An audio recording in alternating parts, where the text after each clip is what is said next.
guys, my name is Marie and welcome to my Kawaii world. So, I know you guys are all staying at home right now and I am too. One of the things that I miss most is going to Korean cafes. If you watch my channel, you know that I love to go cafe hopping and sometimes getting takeout just doesn't do it. So about a month ago, I created a video on how to make Korean cafe inspired drinks at home. And today I'm going to show you how to make 3 different kinds of Asian sandwiches to go with those drinks. We're going to do the Japanese cream fruit sandwich, which is so amazing and so decadent. And we're also going to make my version of Issac Toast, which is a Korean breakfast sandwich that is also really good. And finally, the Taiwanese fluffy sandwich. My family loves that sandwich. And as a bonus, I'm going to show you how to make this gorgeous mermaid toast, which was inspired by something that I had at a Korean cafe.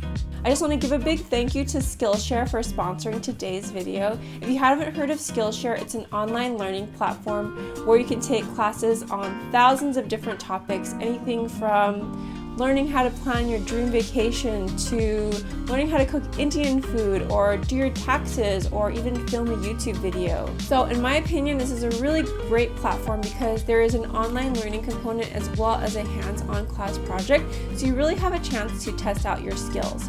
And there's also a forum where you can get feedback on your work from other students. Most of these classes are about 60 minutes in total and it's broken down into small lessons, so you can really find time in your schedule to fit this in. So the first 1,000 people to click the link in the description box will get a 2-month free trial with a premium membership to Skillshare so that you can get started and explore your creativity. Personally, I took an interior design class by Rose Stanek, which I really liked, and I highly recommend it. Anyway, let's get started and learn how to make some Korean cafe sandwiches. First, we're going to make a Japanese fruit sando, which you can find at the convenience store. In Korea, I've seen this at a place called Their Coffee in Yeonnam-dong, and they make these adorable picnic baskets. If you look on their Instagram page, you can see the different types of fruit sandwiches that they make, and they're just so pillowy and fluffy and sweet and delicious. And so I thought I would try to make this at home. The most important ingredient of this sandwich is the bread. It has to be soft, pillowy, fluffy, and white, and you want to use the freshest milk bread that you can find. You can use any fruit that you have in season. For the strawberries, you just want to cut off the green stems, and we're going to put them into the sandwich whole. I'm also going to peel an orange to add a little bit of color, and for the oranges, you want to peel off all of the skin and sort of remove the membrane in between the orange slices. So I'm going to show you guys how to do this. After you peel off the skin, you just cut out little sections like this, and then you have a piece without the membrane. And you can make fruit sandwiches with all the same fruit. I think that the mixed ones are really pretty because they're really colorful. When you put the fruit in the sandwich, you just want to make sure that it's not really wet. You want to dry it off thoroughly. And I'm going to use grapes, strawberries, and oranges to make my fruit sandwiches. Now we're going to make the cream that holds everything together. So you're going to need half a cup of heavy cream. You want to use a mixer and mix everything up on a low speed until it sort of bubbles up. And then we're going to add about 2.5 tablespoons of regular sugar. Switch your mixer to medium-high speed, not the highest speed, and continue mixing it until the cream really starts to thicken and look sort of like this. Lay out the plastic wrap onto a plate, add a layer of cream, then arrange your fruit in a diagonal pattern. Fill in the gaps with cream, put cream on the top slice of bread, and wrap your sandwich up. And then cover it up with a heavy plate and chill it for about an hour. When you're laying out the fruit, try to think about the orientation of your fruit and remember which direction you want to cut the sandwich. It might help to mark your plastic with a black marker or just put the plate in the refrigerator in a certain direction. Make sure to tightly wrap your sandwich with plastic, weigh it down, and chill it for at least an hour because it'll make it a lot easier to cut. After an hour, you want to take it out and cut off the crust, and then cut your fruit sandwich into a diagonal, and voila, it's ready to eat. I don't typically like whipped cream, but this is an exception. There's really nothing like freshly whipped cream. And when I first saw these sandwiches, I thought they were kind of whatever, but after tasting them, they're just so good. It kind of reminds me of those fluffy white cream cakes that you can get from Paris Baguette that are not overly sweet and topped with fruit. It makes for a great seasonal dessert, and you can use any fruit that's in season, but I think grapes and strawberries are the best. I think this would pair really well with my strawberry latte that I made in a previous video, so if you haven't seen that, make sure to check the link in the description box below. Have you guys had those fluffy white Taiwanese sandwiches? I am so obsessed with these and my family really loves them. I feel like they're trending in Korea lately, and I've seen tons of shops popping up over the past year or so. They are soft, pillowy, savory, and slightly sweet, and just so addictive. It's kind of like biting into a fluffy cloud.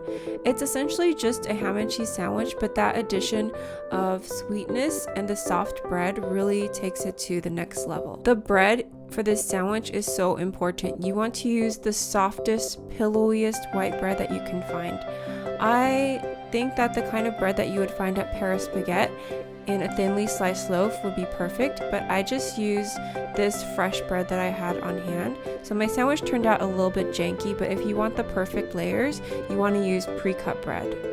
To make this sauce, we're going to use 2 tablespoons of softened butter and 1 tablespoon of condensed milk, and mix it really well until it turns into sort of a sauce that you can easily spread on your bread. You can zap it in the microwave for a couple seconds if you need to. Next, we're going to make a really thin egg sheet using a single egg, and you want to mix it up really well before you put it in the pan, and try to blend it out so that you don't have any white spots in your egg sheet.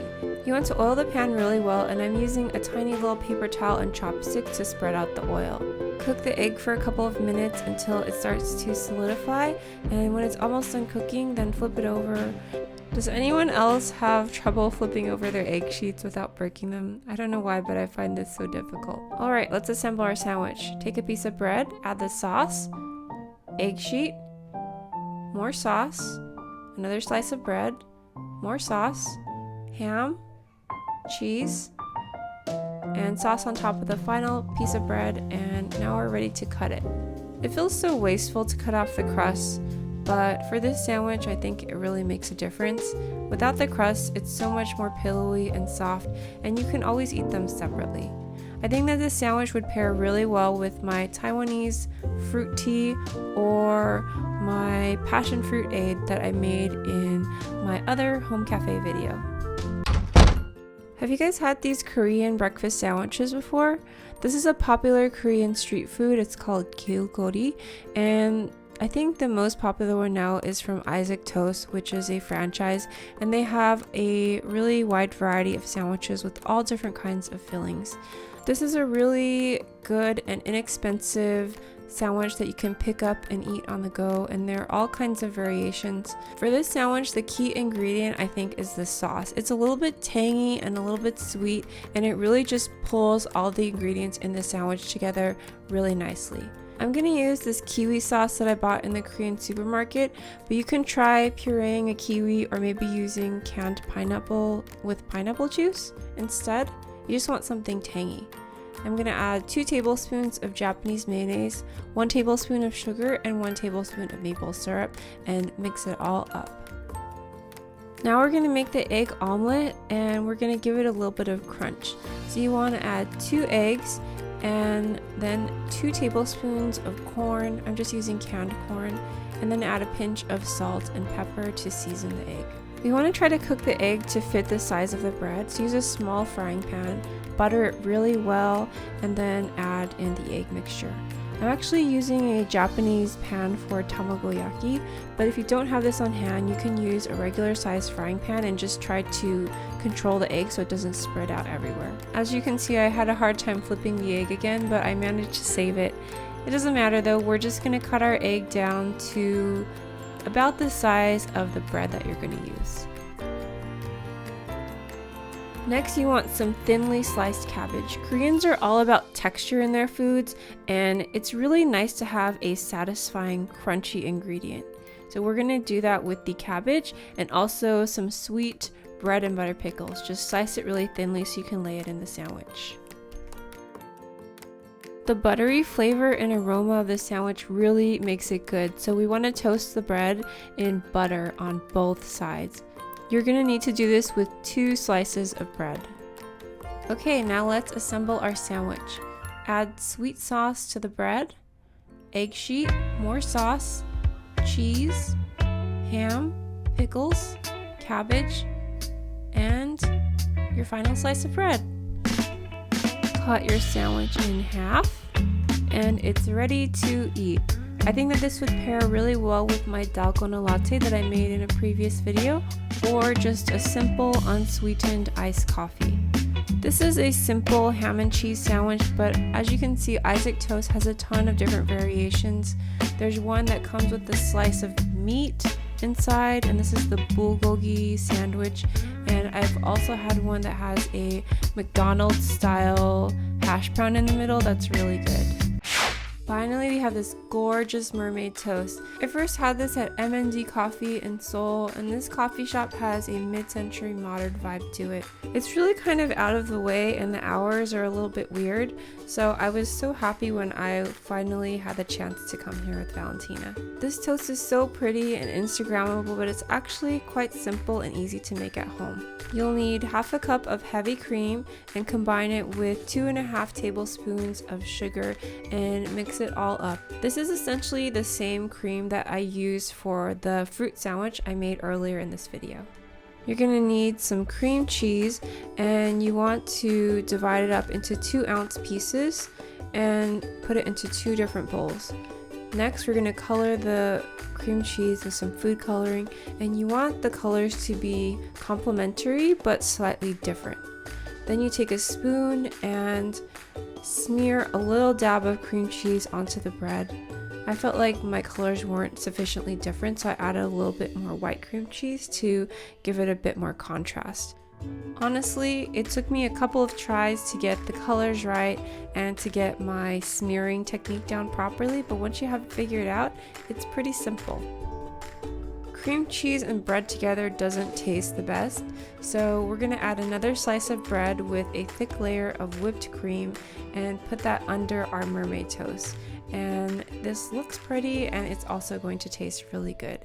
For this toast, you also want to try and use the freshest, most delicious bread that you can find, and if it's too soft, you can toast it in the oven first. Also, I'd recommend eating this with some strawberry or blueberry jam. It really takes this toast to the next level and adds a nice fruity tang. I think that this would pair really well with my butterfly PT drink, and you can find that on my other home cafe video. I want to give a big thank you to my Patreons for your support, and if you guys want to see more home cafe videos or get some inspiration, then check out these playlists in the corner.